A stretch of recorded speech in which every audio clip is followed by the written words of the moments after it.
Gue mau share ke teman-teman foto-foto makanan sehat yang dikirimin oleh klien-klien gue pada saat mereka itu mulai coaching program.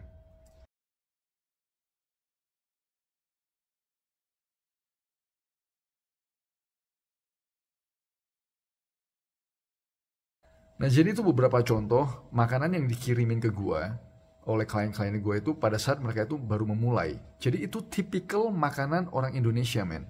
Nomor satu adalah high carbohydrate, sangat-sangat tinggi karbohidratnya. Terus yang kedua adalah beberapa diselipin ultra processed. Contohnya teman-teman bisa ngelihat itu protein bar yang katanya oke, terus muesli, terus produk-produk oats. Nah, terus kalau teman-teman ngelihat foto-foto ini, gue share lagi.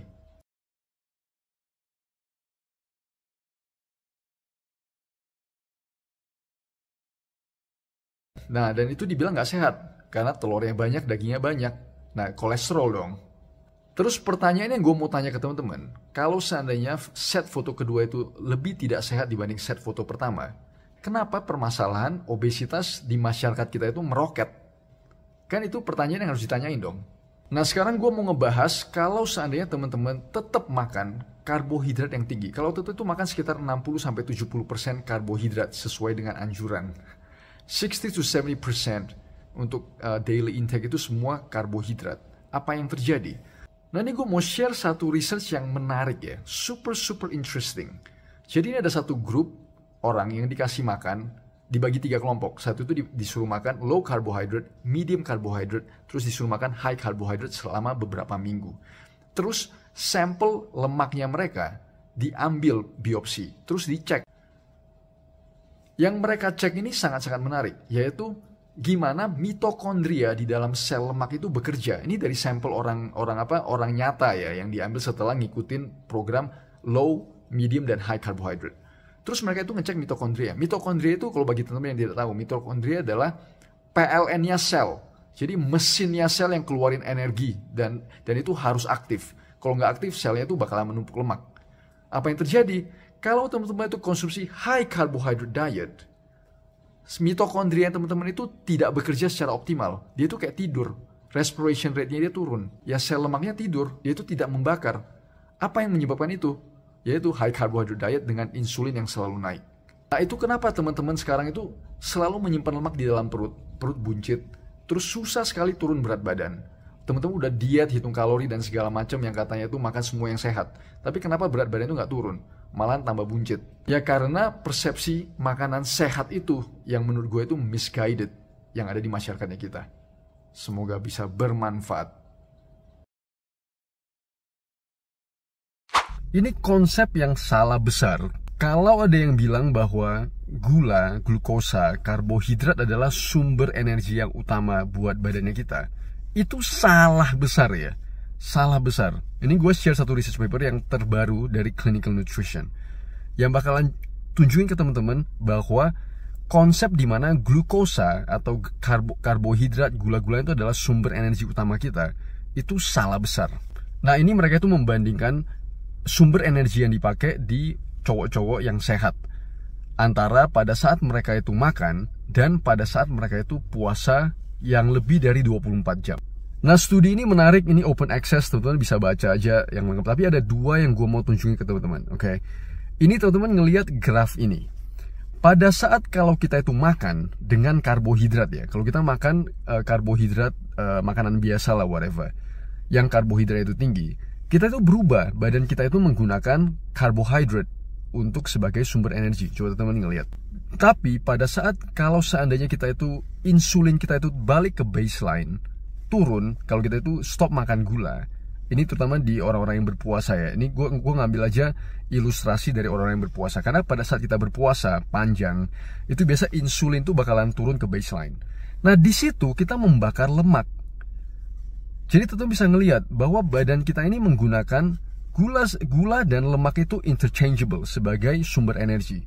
Jadi kalau teman-teman itu selalu dibilangin bahwa oh kita harus makan gula karena itu sumber energi, itu salah besar. Secara konsep itu salah besar. Jadi badan kita itu bisa menggunakan lemak dan juga bisa menggunakan gula sebagai sumber energi. Tergantung kita mau pakai yang mana. Ini khusus bagi teman-teman yang berasa setelah makan siang bukannya fresh, malahan ngantuk, fatigue, capek, moodnya itu down. Ini gue kasih satu testimonial dari salah satu kliennya kita, yang dia itu kaget. Dia berasa dulu asal makan siang, setelah jam makan siang malahan ngantuk kan. Tapi kok sekarang malah enggak? Kok bisa? Gue bakal jelasin dengan satu research paper yang betul-betul menggambarkan kenapa. Jadi mereka itu kumpulin participants dan dibagi ke dua kelompok. Satu kelompok itu dikasih makan makanan yang high glycemic load, dan satu kelompok itu dikasih makanan yang low glycemic load. High glycemic load adalah makanan-makanan yang bakalan naikin gula darah dan insulin yang dengan cepat. Kalau low glycemic load, makanan yang sebaliknya, dia itu gak bakalan naikin gula darah cepat, dia gak bakalan naikin insulin dengan cepat. Eksperimen ini dijalanin selama 3 bulan kurang lebih.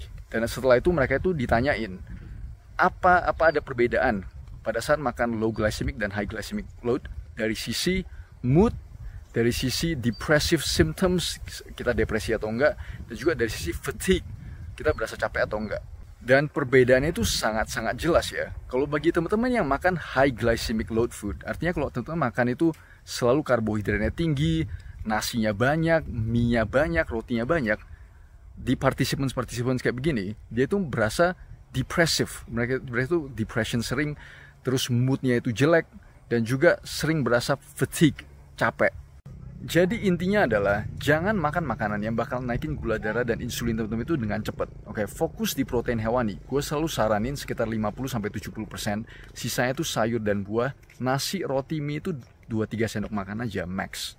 Bagi teman-teman yang mau join ke coaching programnya gue, bisa langsung DM aja nomor WhatsApp teman-teman atau WA aja ke adminnya kita. Jadi di coaching program gue, ya ini yang bakalan kita jelasin. Ini yang gue bakalan ngebantu teman-teman cara memperbaiki komposisi makanannya teman-teman, dari sisi kualitas dan dari sisi komposisi. Itu bakalan ngebantu teman-teman dalam keseharian, dalam menjaga berat badan, dalam menjaga metabolism, dalam menjaga energy level, dalam menjaga general health.